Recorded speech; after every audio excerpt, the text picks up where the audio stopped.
यहाँ से बात की अब शुरुआत करते हैं। सबसे पहले शकील अख्तर जी, चूंकि आप उस प्रेस कॉन्फ्रेंस में थे, कांग्रेस के तेवर बता रहे थे कि वो अब उसके हाथ में एक बहुत बड़ी चीज़ मिल गई है, लग गई है, और लेकिन कहीं भी ये खबर नहीं है।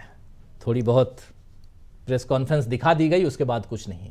क्या कुछ है कांग्रेस के हिसाब से? कांग्रेस इस मुद्दे को कहाँ तक लेके जा रही है, और ये मामला बहुत आगे तक जाता हुआ दिखाई देता है क्या?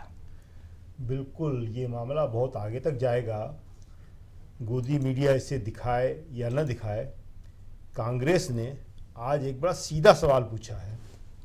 उसने कहा है कि आप हमारे 10 साल के कार्यकाल पर तो श्वेत पत्र ला रहे हैं, ले आए हैं, मगर इस हफ्ता वसूली पर श्वेत पत्र कब लाएंगे?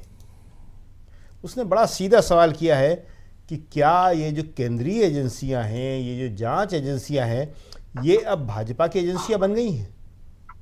और उसने जो तथ्य पेश किए हैं आज जयराम रमेश ने, कल हालांकि उन्होंने इसका कुछ हिस्सा बता दिया था जब अजय माकन और केसी वेणुगोपाल की प्रेस कॉन्फ्रेंस थी, लेकिन उन्होंने कहा था कि मैं 1-2 दिन में इसके ऊपर फुल प्रेस कॉन्फ्रेंस करने वाला हूं, और वो आज उन्होंने करी है पूरे तथ्यों के साथ में।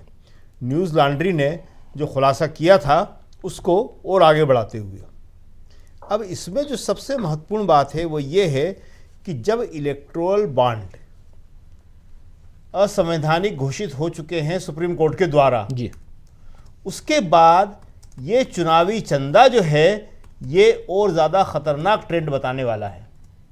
वो भी कानूनी नहीं था, राहुल ने पहले ही बोल दिया था जी। कि ये जो है ये भी रिश्वतखोरी का एक तरीका है। और आज ये तो बड़े खुलेआम है कि जिन कंपनियों ने आपको चंदा नहीं दिया उनके यहाँ आपने ईडी पहुंचा दी। 2018 से कार्रवाई शुरू हुई थी और 2023 तक चलती रही। 30 कंपनियों के पास ईडी गई। काहे के लिए? छापा मारने नहीं गई, इनकम टैक्स वाले गए, सीबीआई गई। वो सिर्फ ये डर दिखाने गए थे कि अगर तुम पैसा दे दोगे, पैसा किसको? बीजेपी को जी। तो इसका मतलब ये हुआ कि ये एजेंसियां जो हैं अब केंद्र सरकार के लिए काम करने के बदले बीजेपी के लिए काम कर रही हैं। ये एक बहुत ही खतरनाक ट्रेंड है। और जैसा कि जयराम रमेश ने बताया कि इसमें से वो कंपनियां भी शामिल थी जो कभी भी बीजेपी को चंदा देती नहीं थी। जी। तो जब बीजेपी को चंदा देती नहीं थी, एक हर कंपनी का अपना एक रुझान होता है और वो स्वतंत्र हैं कि वो किसको पैसा दें किसको न दें। तो वो पैसा देती नहीं थी, मगर छापों की डर की वजह से उन्हें बीजेपी को पैसा देना पड़ा। और ये जो है आज की तारीख में इसलिए बहुत इंपॉर्टेंट है कि सुप्रीम कोर्ट ने साफ साफ कहा है कि वो इलेक्टोरल बॉन्ड का जो सारा का सारा दस्तावेज है वो चुनाव आयोग को सामने रखना पड़ेगा। चुनाव आयोग को उसको अपनी वेबसाइट पे डालना पड़ेगा, उसे सार्वजनिक करना पड़ेगा। वो होगा या नहीं होगा कहना अभी बहुत मुश्किल है। क्यों? क्योंकि सरकार का बहुत बड़ा दबाव है।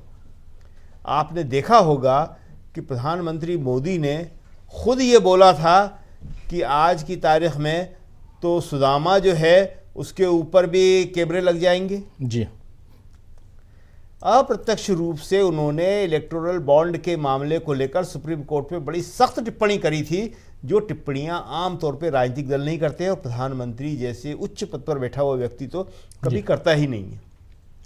इसका मतलब क्या निकाला गया था कि वो सुप्रीम कोर्ट पर दबाव डाल रहे हैं।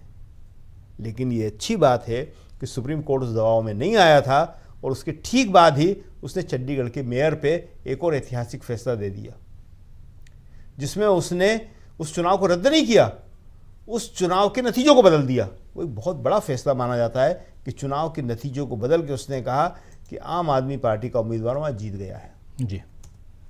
तो ये जो आज कांग्रेस ने कहा है कि आप हमें ये बताइए कि ये चंदा कहाँ से मिला, ये 350-400 करोड़ रुपया जो है, इस चंदे का स्रोत क्या है ये बताइए, और उस पर एक कागज़ पे श्वेत पत्र निकाल कर आप लाइए।